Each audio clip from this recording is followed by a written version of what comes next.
Hello, I'm Alma Schneider. I'm a licensed clinical social worker and the proud mother of 4 children, one of whom has Prader-Willi syndrome. And I am Iris Miller. I'm a certified rehabilitation counselor and the proud mother of 2 children, one of whom has quadriplegic cerebral palsy and is nonverbal. In this podcast, we discuss the uncensored truth about raising children with disabilities. Prepare to laugh, cry, and hopefully learn something new. This is 2 Moms, No Fluff. Hello, everybody, and welcome to 2 Moms, No Fluff, the podcast in which we discuss the uncensored truth about raising kids with disabilities. I'm here with my partner, Alma Schneider. I am Iris Miller, and today we have a very special guest, and I'll let Alma introduce our guest today. Great. Thank you. Welcome, everybody. We are really excited. We stumbled upon this fellow the way that I seem to be stumbling upon all the great things around us lately, and that is on Facebook. I don't know how I saw his blog and his Facebook post, but he also has a podcast, and I'm going to let him tell you a little bit about himself, but please welcome James Guttman. Welcome, James. Thank you, guys. Thank you so much for having me. I'm glad you found me, so I'm glad to be here. Thank you. Yes, wonderful. So what we'd love you to do is just tell us a little bit about yourself, about where you live, who you are. Absolutely. Okay, I'm James. I live in New York. My name is James Guttman. I'm on Long Island, right in underneath New York. They call it the leash of the dog's head. And New York's the dog's head. I'm on the leash of it, right in the center of it on Long Island. I run highblogamdad.com. It's my blog. It's about my son who is nonverbal with autism, my daughter who's 14. She's verbal, she's neurotypical.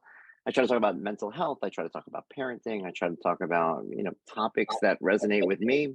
My belief is that if I'm going to talk about my son's autism, I'm going to talk about things in my own life too. I wouldn't just share things about him. I respect his privacy at the same time. Anything that if he was verbal, he is nonverbal and 12 years old.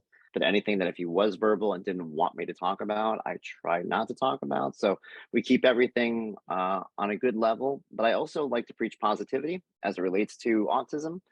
Autism appreciation, I call it, above acceptance and awareness. The idea that there are parts of his personality that are beautiful because of autism, not despite autism. And I think that's heartwarming for a lot of parents to hear. A lot of people who might be beginning their autism journey who are hearing a lot of negative things, reading a lot of negative things.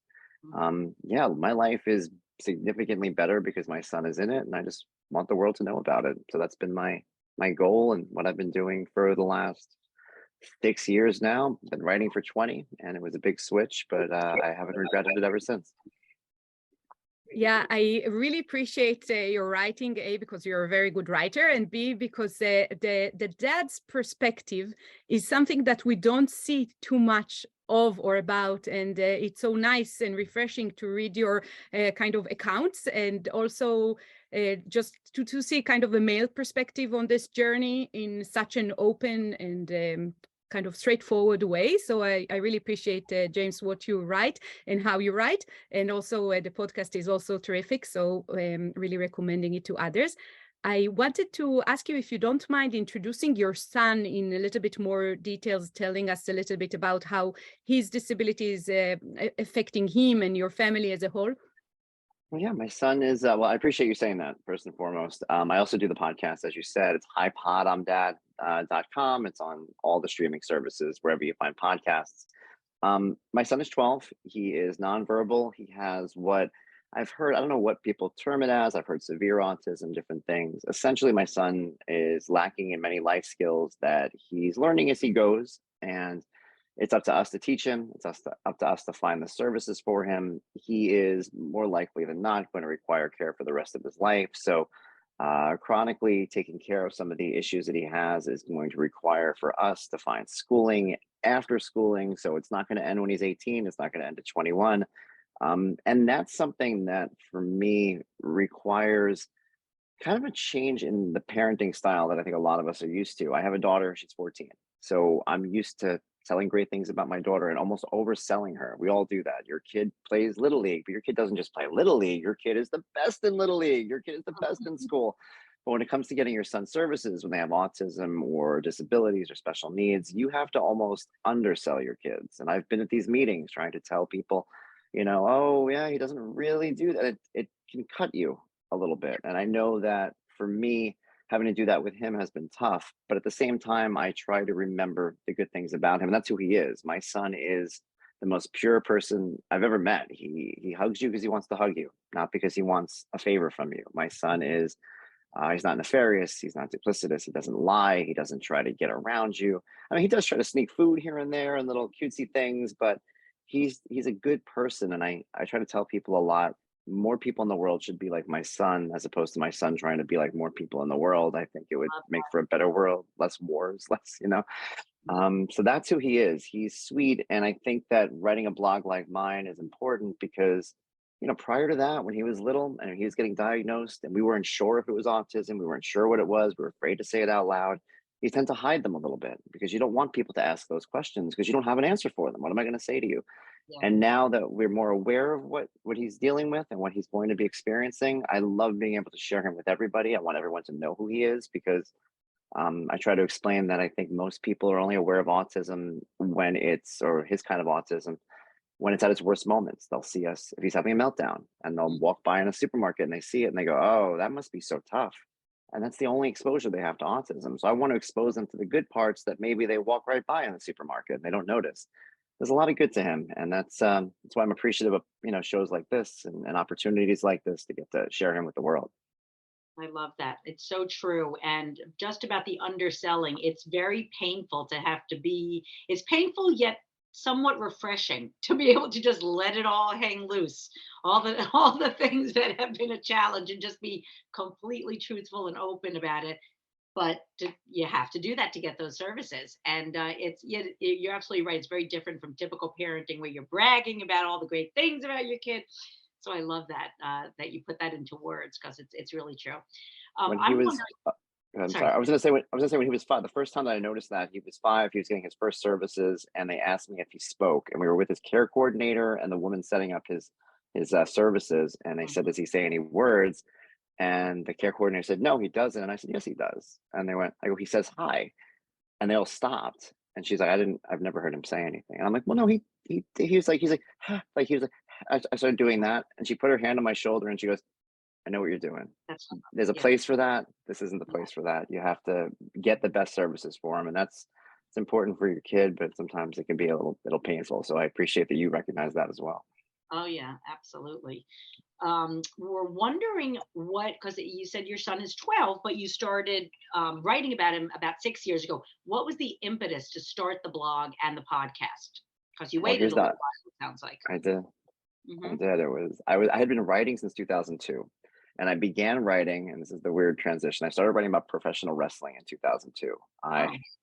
I've written for WWE magazine, and I've written for Impact Wrestling, and I've written 2 books about pro wrestling. I was heavily into the wrestling industry, and I had my story is kind of unique because in 2012 I had a heart attack at 35, and they Right. found out that I needed a quintuple bypass, which Wow. was shocking to everyone. I was roughly the same size I am now. Hmm. I had never had any health problems. And going into the hospital, I came out, and my son had just begun to really show signs of delay. He was just about 1.5. And I remember being obsessively worried about him and what he couldn't do. And in the hospital, I remember thinking, I don't care what he can't do. I want to see my son. I want to be around my son. I miss him. And I Hmm. changed my thinking about him and began to see him differently and try to understand why he does the things he does as opposed to worrying about the things that he does. So a few years in, about 2016, I had written about him. I never wrote about my personal life on my wrestling site. It was a wrestling pop culture kind of fun site. And I Hmm. wrote about him for the first time and prepared for what I thought was going to be a negative backlash because that's what we all do. We share our personal things and then we worry that the world is going to make fun of us or, pile on us. And the response was so positive that I said, wow, I should do this. I should write about him and tell people about him. And since 2017, since February 2017, writing about Lucas, I have been able to write about his growth and chart in many ways how my thinking has changed, how he's grown. And I've gotten a chance to do what I tell people is important. Don't focus on what he's not doing, but look at what he wasn't doing 6 months ago and see Yeah. what he's doing now. And every 6 months, I've noticed that he's making leaps and bounds and changes. We go up and down, there's phases. Sometimes he'll regress a little bit, sometimes he'll jump up in spurts, but it was really more about myself. It was about me being comfortable to share him with the world Yeah. and not wanting to find a way that I didn't exploit him, because I think one of the challenges that I did face when I first began dealing with his diagnosis was I went online and I looked for blogs that would speak to me, Hmm. and I found a lot of ones that I don't say negative, but I found ones that talk about how hard it was and about, like, crying and not wanting to send my kid. But at the end, there was never, sometimes not never, but there was rarely for me, when I found something that gave me a positive message at the end. It was just, this is hard. This is our story, the end. And I Yeah. remember thinking, this is my future. So Yeah. every blog that I write, I want to have it end with some sort of explanation as to either why there's a silver lining, or the good that can come out of it, or why it's important to use these situations to better him and better myself. So that's why Hmm. I waited as long as I did until I was ready for it. And I feel like waiting has allowed me the chance to write about him in a better light. I think if I wrote about him earlier, I don't know if it would have been the same type of blog that it ended up becoming. Yeah. Yeah. I Makes sense. uh, I was about to ask you something else, but I want to jump to a different question and just ask you, James, about how do you see the role of a father, especially kind of in our world, in fathering or being a parent to a child with a disability? It's very interesting because you obviously dive into this topic time and time again in your blog, but in general, for other fathers listening in, it's just interesting to hear your perspective. No, I thank you for asking that, because I that's been a really important subject for me. In fact, the article that I'm most proud of, it was picked up by Yahoo a couple of years ago, dealt exclusively with this, and how I would hear from people these compliments as a father for dealing with Lucas that I think somebody else would just accept and be proud. Oh, thank you, I appreciate it. And people would say things to me, and sometimes I would question it. I had somebody say to me, it's really nice that you're so involved. A lot of fathers can't accept their children with autism. And I asked her, so what do you mean accept? And it almost throws people off because they're so used to throwing those compliments out that nobody ever asked, what exactly do you mean by that? And she Hmm. was like, well, they can't deal with it. I go, you mean they leave their family? They don't deal with their kids? And she's like, yeah. And I said, well, no, I'm not going to leave my family, and I'm not going to not deal with my son. I'm like, I love my son. And in many ways, I feel like I would rather forego those compliments and have all the other fathers held to a higher standard than to have myself applauded for these things that I'm doing. That to me is, I can't not do them. I love my son. I don't want to not help, especially now. I made this person. I brought him into the world. He's a part of me. He's one of the most important people in my world. How could I let him kind of float along with all these challenges and not be there to guide him through it, or leave them to, his mom to do by herself, or leave it to somebody else?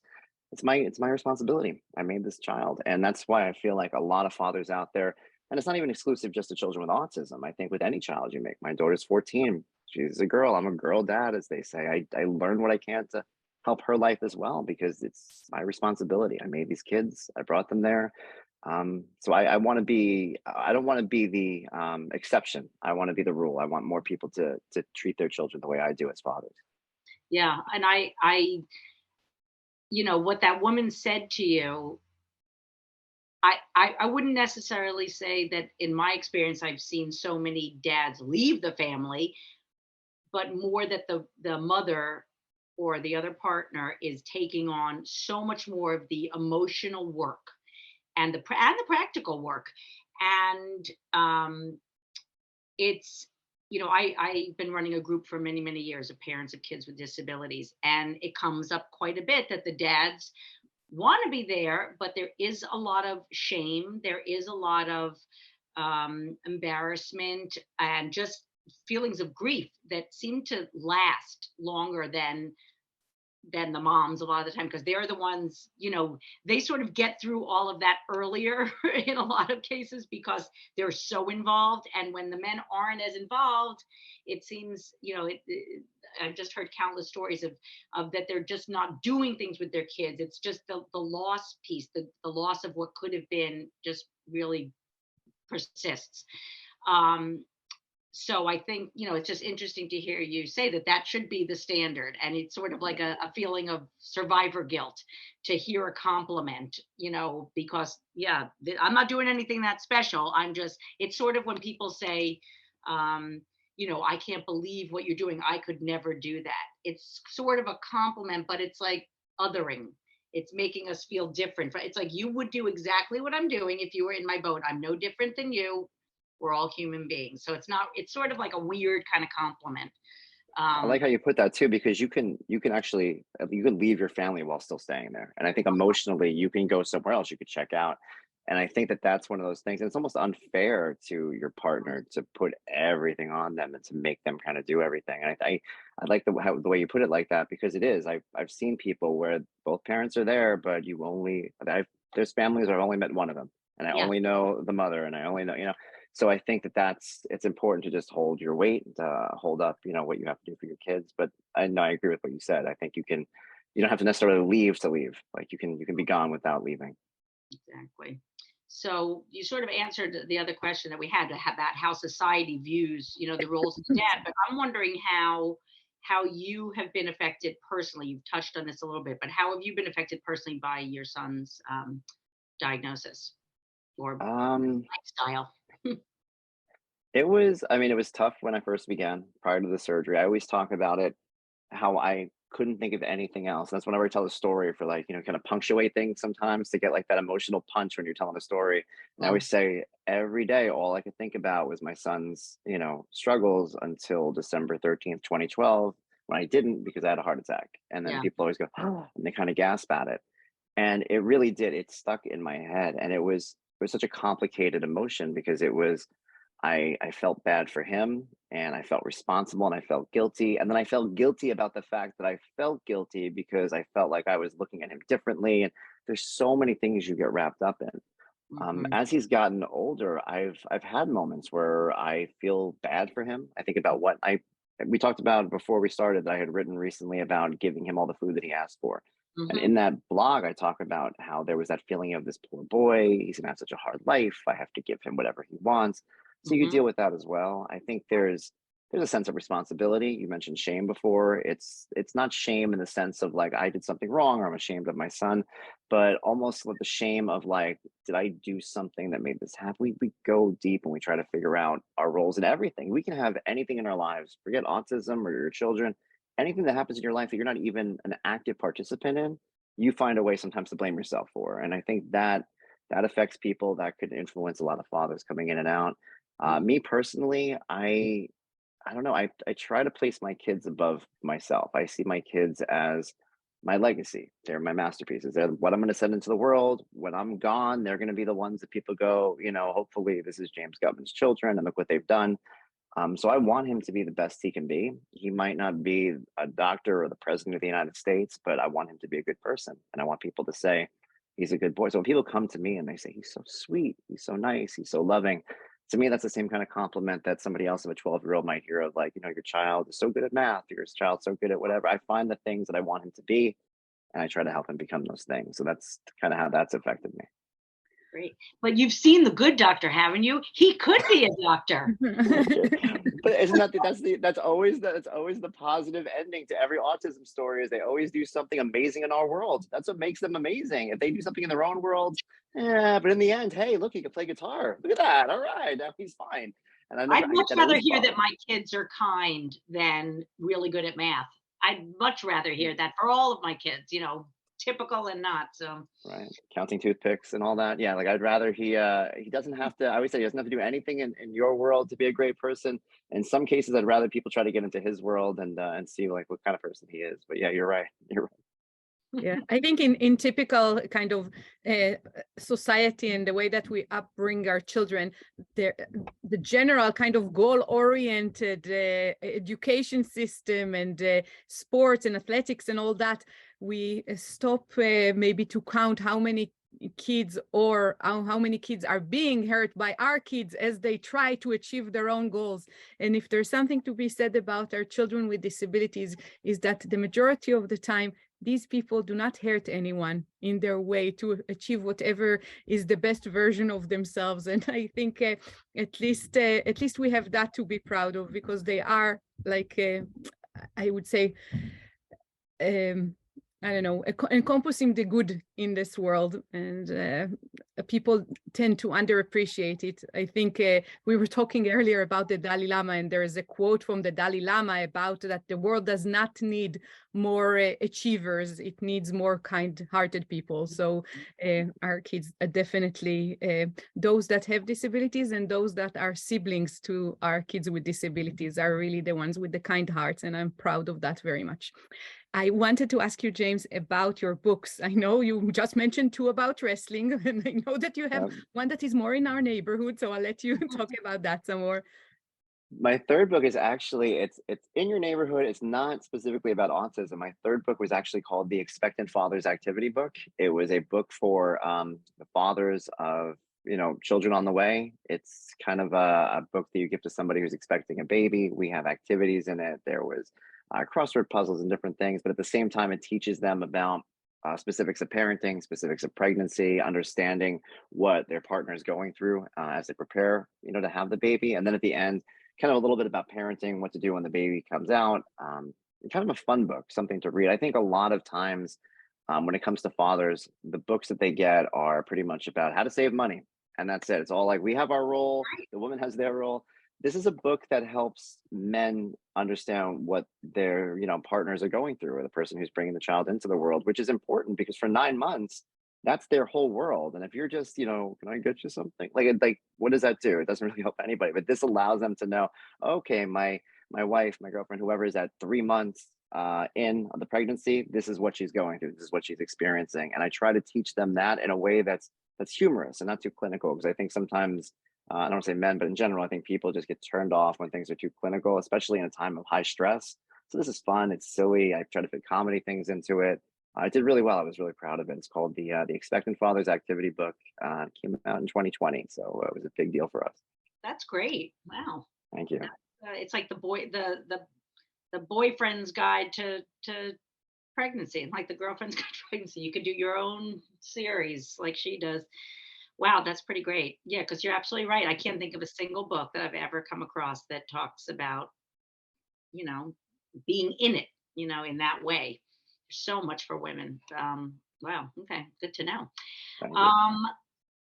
If you could change one thing in society regarding disability, what would it be? If I could change one thing in society about disabilities, I think some of the preconceived notions that once you know what a disability is, you know what it is. Because my son is not like the autism that most people know. And I deal with this during Autism Appreciation Month, where, there's high functioning autism. And in the beginning, when I first started writing my blog, which was, 6 years ago, which doesn't seem that long ago, but it was a long time ago in terms of awareness, in terms of where we come from. I received a lot of negative responses, surprisingly, from some people in the autism community, people who had high functioning autism that would read things I wrote about my son and say to me, like, how could you make these assumptions about your son? And I would have to explain to them, my son is nonverbal. My son is severe. They thought that I was talking about, someone with, high functioning autism, or somebody who was verbal. Sometimes I wouldn't always mention in the blog that he was nonverbal. And they would say, you're making assumptions about what he's thinking, and you should ask him what he's thinking. I can't ask him what he's thinking. And I think that I've tried to write blogs about it. I wrote one called Autism to Me, Autism to You, to show that they're not the same. Like, my son is never going to come out to his friends as autism. And I've seen people write about that. I came out to my friends 2 years ago. I'm like, my son doesn't have to come out. People know when they meet him. I worked with a woman who had been diagnosed with autism the year before, and she was like 57, 58, talked about it all the time. And she was, I don't know, I don't know what her specific, autism was and how it affected her, but she spoke as if that was autism, and she would talk openly about it. And one day she turned to me and she goes, I have so many questions. She's like, James, I'm sure your son asks you tons of questions and just asks you everything. And I said, my son doesn't ask me anything. I'm like, my son's nonverbal. And it shut everything down, because even people who have it sometimes don't think that there's a different way of having autism. And I think a lot of times people hear he has autism, they make their assumptions. I've had people say things that I found offensive, not even particularly to my son. I had a woman once, and this is a story I tell people and they gasp, you might gasp too. She was an educator. She was a principal at a school. And she came to me and she goes, I heard that your son has autism. And I said, yeah. I'm like, he's sweet. I'm like, I think he was like 8 at the time. Like, he's 8, he's nonverbal. And she went, nonverbal. She goes, that's the real one. I went, sorry? See, that's the face. And I said, I'm sorry. She goes, so many people say autism, autism, autism, but nonverbal, that's the real autism. I'm like, I think they're all kind of the real autism. But that shouldn't have even offended me. Like technically she was technically on my side. And I was like, I thought about all the people that is how offensive this is to people. And I think that's what bothers me. I wish that people would realize that there's a spectrum. It's called a spectrum for a reason. Right. Everybody's different on it. And somebody that you might think is high functioning and you go, oh, what, he asks a lot of questions. There's so many avenues to it that they don't talk about, that you don't know about. We all deal with it in our own way. And I think everybody deserves respect if you're dealing with this without having some judgmental thing or trying to pigeonhole you into a box that not everybody belongs in. I think that would be what I would change. That's great. And I think that, Iris and I deal with that a lot on this podcast. We talk with a lot about the spectrum of autism and how people don't, now I think that the language is not even the functioning language. It's high support need and low support need. But even those don't describe accurately what people are capable of, because your son, for example, he might be very high functioning in one area and very, quote unquote, low functioning in another. But, even referring to functioning, once someone calls someone high functioning, that's implying that someone like your son is low functioning. And I don't think you'd want to walk around calling your son, oh, my son's low functioning, because I'm sure he's very capable in other ways. And it's such a complicated issue because the spectrum is so wide. And I think it's human nature to want to pigeonhole, because it makes life easier when you can just say, oh, that's autism. But we all have to realize that this, it's hurtful to people and it can be offensive, and we just all need to literally take a pause before we speak and just either keep our mouth shut or, really think about what's going to come out of our mouth, because, there's a lot of triggers, not to use a highly overused word, but people in the disability community, family members, have sensitivities, and because there are repeated traumas that we all deal with every day, all day. So I like your change, your one change. I think that's a good one. There's an irony to it too, I think, because my son's nonverbal, and I always talk about how I'm learning that language isn't that important. And I think it's so funny because I think one of the main problems with autism is the language we use, like that, whether we call it high functioning, low functioning, whether we call it autism, we're so, as a people, we're so used to trying to figure out, how do we term this? How do we explain it? And we never find, no matter what it is. And he has no words, and it's supposed to be the biggest problem in the world. And the older he gets, the more I'm realizing that we're figuring out how to communicate, and maybe too many words is the issue that the rest of us have.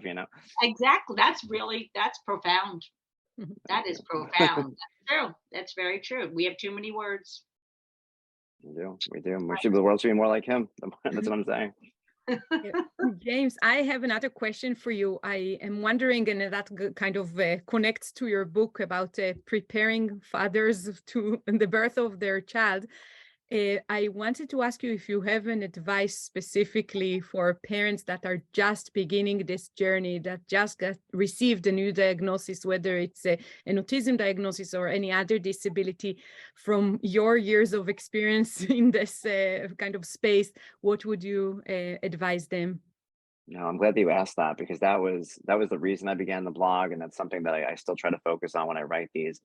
I was so frightened when my son, right around the diagnosis, prior to it, during it, after it. And the thing that frightened me was the unknown. I couldn't imagine what it would look like. I used to ask professionals, I say, how does he have autism? He hugs me, he laughs, he makes eye contact. He does all these things that weren't supposed to be autism. So I couldn't fathom it. And that was the fear of like, okay, they're saying it's this thing, but it's not matching up to anything I thought this thing would be. What is he going to be like in 3 years, 4 years, 5 years? And as the years went on and he grew, because a lot of the children that I know get diagnosed so young that they're not people. I don't want to say they're not people yet, but they're babies. And when they're babies, they don't have personalities yet. You don't know who your kid is. They're just a cute little, oh, look what you're doing. So by the time it started to come into focus, I saw, oh, this is his personality. This is who he is. And that unknown went away. So a lot of parents who face this in the beginning, they get overwhelmed, they cry, and they think about it. And you have to, I guess, grieve what you thought your life was, because it's gonna be a little different than you expected, but it's never as bad as you envision. You envision worst case scenarios because no professional is going to tell you anything that you're going to come back later and be like, you said he was going to talk by 4. They won't tell you he's going to talk at 4 because he might not. And they don't want you to get angry. I used to tell doctors, I go, just give me I promise you I won't sue you. Just tell me when he might talk. And they would be like, we don't know. I can't tell you. Like, Yeah. so that's it. It's the unknown is like 90% of it. And then once it starts to come into, into view, you're already dealing with it. And it's not the future anymore. It's the present. It's just moments of the present going forward. So I think that's what I would suggest to people. Like, get your grief out, feel bad about the things that you think are going to happen, but also take notice of what is happening in real time, because it gets easier as you go until eventually you'd be amazed at the things in your life that can just become ordinary, like as you're doing them. Like things that I'm dealing with my son, that I think if I'd gone back 10 years and be like, when your son is 12, you're going to be doing XYZ to assist him in his day-to-day activities, I'd be like, oh my gosh, but it just is what it is. And there's things that he does and things that he doesn't do. But I have a better idea. And there's still unknowns. I still have unknowns about where he's going to be when he's an adult. And those things still get to me too. But I know that it's never as bad as you envision. Your brain always gives you the worst case scenario and then plays it like a movie over and over again until you throw up. So you try not to do that. So that's my goal, is to make sure people understand, life is what it is, and never fear the unknown, because it's never as bad as you think it's going to be. So true. So true. Words of wisdom, James Guttman. I think we need to hang out. You're a cool dude. Thank you. You got it going on. You're saying all the right things. We're all in agreement here. It's so you guys got to tell people that. You got to be my PR. Let people know. They don't know. But it's so true. It's, everything you said just resonates so much. I mean, that fear of the unknown is what kills you. It really does. It's if you can get to know your kid, that is the most important thing, and bond with your kid, and then you're fine. But that if your head is in that unknown, you are just going to be floundering in pain. So this has truly been a pleasure. Is there anything that you'd like to add before we close up? This has been a great conversation, at least from my end. I mean, I've enjoyed definitely. I loved it. Well, thank you guys. No, I appreciate it. I want to thank you guys for having me on. This is my passion. This is what I live for. I love doing this. I want to do it as much as possible. I've been reaching out. I've been I just want to get my message out to as many people as possible. I find that not a lot of people talk about autism appreciation. The idea that, there's parts of his personality that exist because he has autism, and that makes me so proud of him as a person, as a human being. We all talk. You ask most parents of kids, who don't have autism, what do you want your kid to be like? And they'll start laying out personality traits that my son already has. I want my kid to be kind and loving. I don't want him to bully anybody. I'm like, my kid does all that already.